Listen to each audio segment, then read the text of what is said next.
come have fun with us and don't forget to subscribe. What's up everybody, I'm Rick. And I'm Anna. And welcome to our review of the 1935 movie A Tale of Two Cities. So for those of you who don't know, this is our bucket list channel, a channel in which we try to realize the goals and dreams that are on our bucket list. One of those goals is for us to watch every movie that was nominated at the Academy Award for Best Picture from 1927 to 2028. Is it me or every time I say that it sounds longer? As of now, Anna, we have watched 75 movies. 75. That's a lot, but still very far from the goal. The latest movie we've watched and the one we're going to be talking about today is A Tale of Two Cities. Released on December 27th, 1935, A Tale of Two Cities is an MGM film based on Charles Dickens' 1859 novel of the same name. Set in France and England in the years before and during the French Revolution, the movie tells the story of a pair of lookalikes, one a former French aristocrat and the other an alcoholic English lawyer, who fall in love with the same woman. I missed the part in the movie where they were supposed to be lookalike. And I wanted to start there. I wanted to get right into this. When you read that description, and of course if you're aware of the book itself, it makes more sense. They are supposed to be a lookalike. Yeah, plot-wise, it would make much more sense with the way the movie ends. Those two characters that are supposed to be lookalike in the movie is Sidney Carton and Charles Darnay. In the book, Carton and Darnay are supposed to be almost like twins. They look alike so much that you would mistake them for one another. The producer, David Selznick, wanted Coleman, who plays the role of Carlton, to play both roles, as was usually the custom and previous version of A Tale of Two Cities, previous film version. Okay. But Coleman did not want to do it because of his own experience playing two roles inside of one movie, which he did in The Masquerader in 1933. So why didn't they just get another actor who would have wanted to play both roles? Oh, because Coleman himself wanted to play the role to such an extent that he was even willing to shave his trademark mustache. Okay. Yes. So let's get right into it. This main character, Sidney Carton, is played by Ronald Coleman, that we saw in Aerosmith with the mustache, if you remember. Yes, okay. Yeah. Coleman wanted to play the role since he began his career as an actor. Oh, wow. Stating that the role of Carton has lived inside of him since he first discovered it inside the pages of the novel. Back to our plot. So, they're supposed to be lookalike. Makes much more sense now. Yeah, it does, but I feel like thinking about how the movie went, they did a good job at not talking about it enough because the two actors don't really look alike. Yeah, I'm sure in the original story there's mentions several times like, oh my god, you guys are so similar, but if they had done that here... Since they couldn't get the lookalike effect, it's good that they completely ignored it.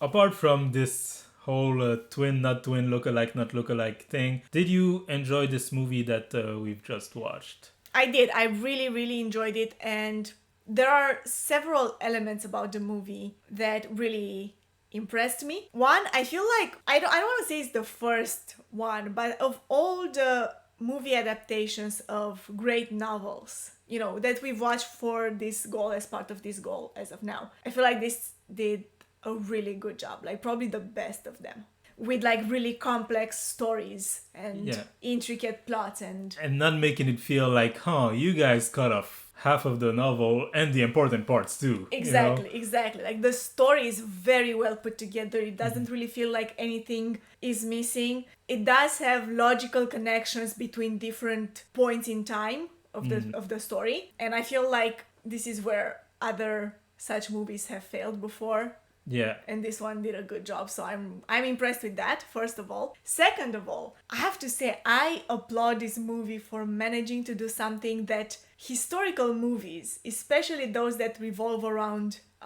wartime or revolutions or things like this, fail to do even to this day, which is to paint a very gray picture of what was happening. That's something that I found really interesting and I really like. Of course, this is all due to the original material by Charles Dickens. Still, they did a great job in the movie of keeping that here and showing it to the audience. Sure, the aristocrats and friends, they're mostly reprehensible But there are some good ones, you know, it's not all bad. There's one of our main character, Charles, who's a good person. He's a friend, the tutor was also in this exactly. yes. And then on the other side, amongst the people, the regular people who are leading the revolution, there's also some very like bitter and mean people who are now out for more and more violence. And so you get this sense kind of in the first half of the movie of like, oh man, I can't wait for these aristocrats to fall.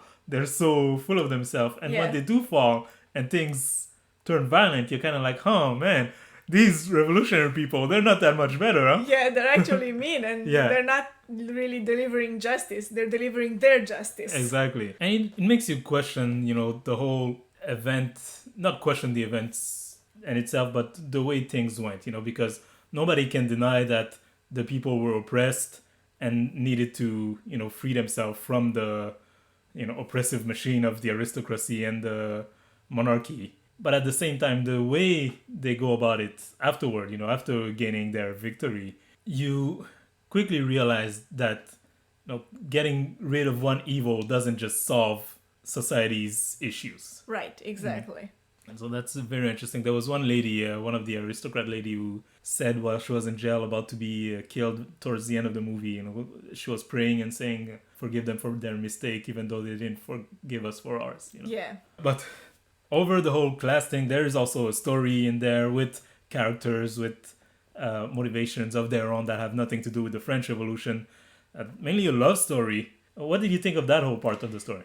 I don't know exactly how the love story goes in the novel. I haven't read it. But I feel like from what I saw in the movie, the love triangle isn't really that much of a love triangle because the romance between the girl and her soon-to-be husband, Charles, happened from the beginning. And the third guy just came in and I was like, oh, I also like her, but too late. There's a line missing in the triangle. And it's not so much a triangle, it's just a V.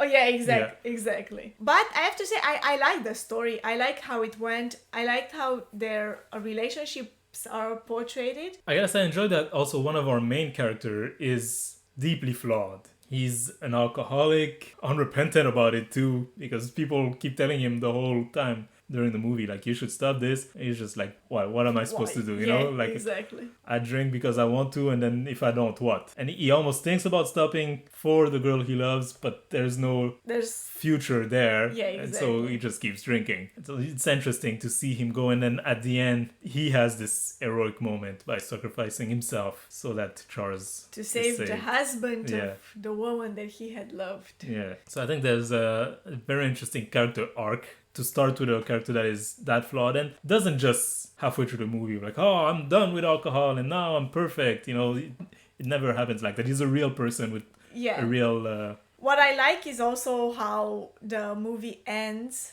and I guess we're kind of skipping to the end here. It ends with Sydney's heroic moment, like you said.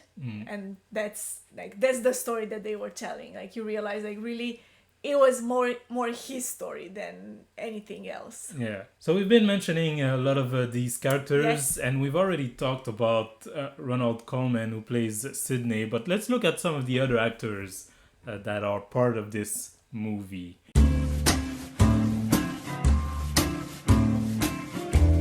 First of all, interesting note, this is the fourth film version of this novel by Charles Dickens. Fourth, okay. Yes. Wow.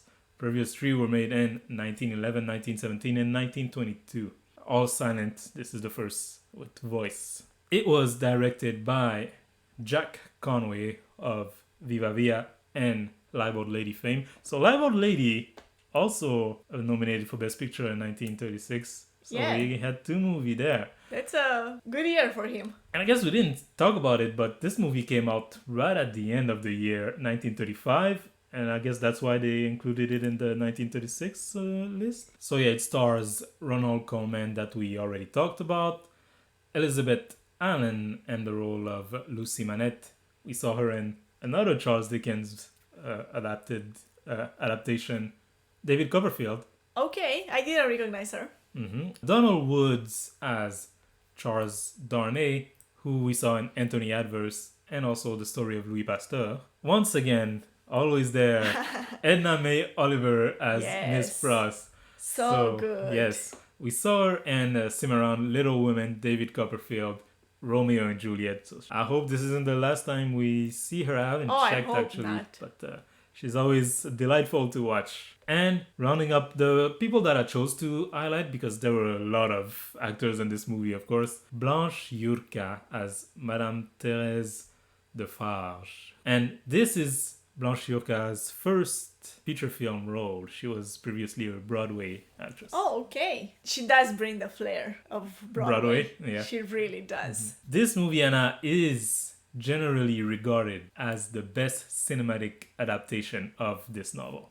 Of all time, they haven't managed to top this since then. Of this specific novel. Yeah, yeah, I guess so. I mean, I haven't seen future don't get versions. me, it's a great adaptation. And at the time, it was also well received by critics and by the Academy, who gave it 2 nominations. Of course, Outstanding Production or Best Picture, and Best Film Editing for Conrad A. Nerving. No acting nominations. I would have given a couple. I feel like Coleman could have gotten a nomination. Yeah. Yeah. Edna May Oliver? I mean, come on.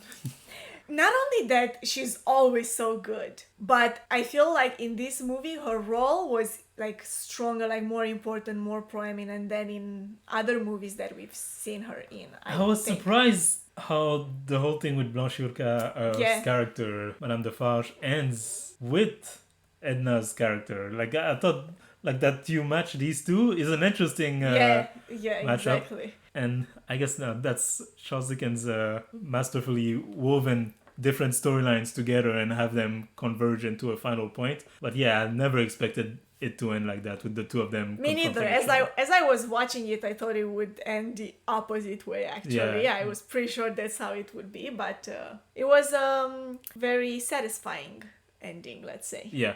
Let's go ahead now. Anything else you'd like to touch on before we go into our ranking? There would be one more thing that we didn't really talk about, but I wanted to ask you, what did you think of the set, the decor? I thought it was really good actually, and right? Something jumped to mind when you said set. That scene where they're storming La Bastille. Yeah. It's very interesting the way they did that, because at several points you could obviously tell, like, this is fake, this is not a real fortress, of course. But then they have a real bridge there coming up with the people on it. Right. That makes you feel like, oh, wait, no, is it like, just make you doubt a little bit just for that half a second. And I think in a time when the technical limitations were obviously compared to today, it's a great feat. I feel like even more than that, I was thinking of the scenes down the streets of Paris that we saw, where they have these like narrow curving streets, the small wine shop that they were in at some point, Yeah. It does give off a certain vibe, I really liked it. I thought that they did a really good job on it. Which makes me think, A Tale of Two Cities, I feel like one city was better realized than the other. Is it maybe because they spend I feel like a bit more time there? That's where the focus of most of the action happens, actually. But in comparison, London, you don't get these beautiful shots of London like you do Paris.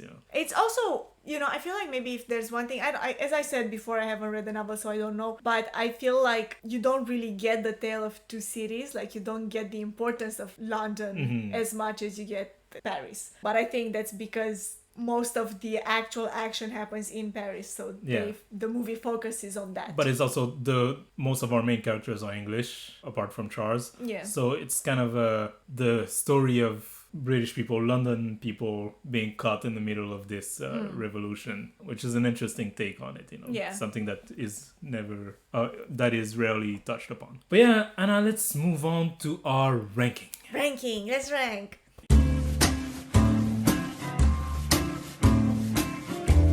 So for every years of the Academy Award, we rank the movies that were nominated for Best Picture. Right now we're ranking the movies of the 9th Academy Award, so the 1936 one. Our current ranking is at number 7, Anthony Adverse. At number 6, Romeo and Juliet. At number 5, La Bold Lady. At number 4, The Story of Louis Pasteur.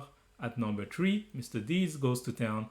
At number 2, Dodsworth. And at number 1, San Francisco. Where would you put this? Okay, let's see. Might I give a suggestion? Okay, I have an idea. What's your suggestion?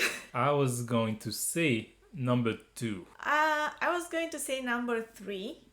I was hesitating between 2 or 3 actually.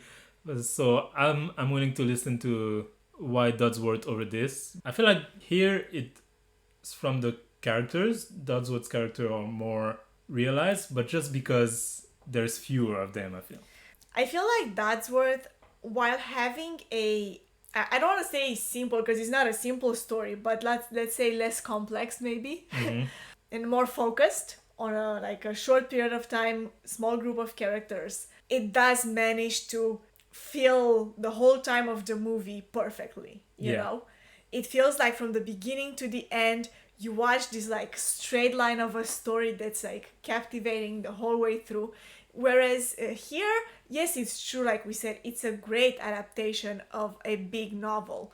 It's a lot for a movie, you know? It's a lot of story material in 2 hours. Yeah. You know what I'm saying? It's just, I don't really have other, I feel like characters-wise, they're both really good, really strong. The main character in this movie is a great character, really good performance too, done by the actor. And now that I talk about it more, I realize also Dodsworth, I feel like it impressed me more also with the shots.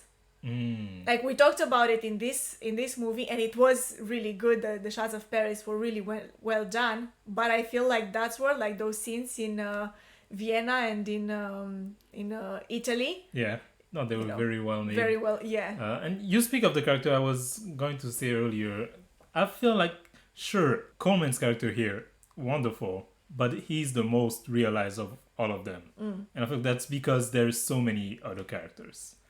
You know? And not that any of the characters are bad, but it's difficult to share the screen time between all of them. The main female role here, you know, she's fleshed out at the beginning, and then we don't really see her most of the time. You know, she's kind of just there.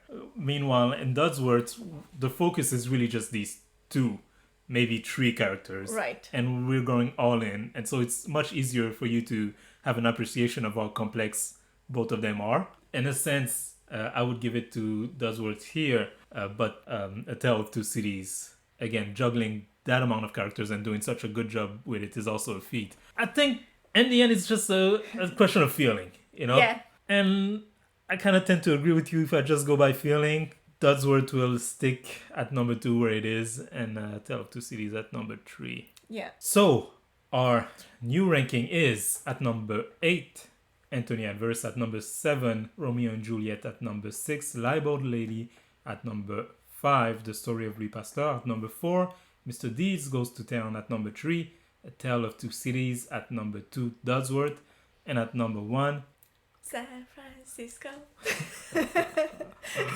So thank you for watching our review of A Tale of Two Cities. If you want to see more from us, I invite you to subscribe to this channel. Subscribe. Like this video if you did. Like. Comment in the comment section below. And don't forget that we don't only do movie reviews here. This is actually a bucket list channel. And so we have a lot of other type of videos, travel, anime, etc. Watch those etc. videos. They're very good. Most important ones. Yeah. And so yeah, go check all of that stuff out. And don't forget that if you yourself have a goal or a dream that you want to realize, take that first step.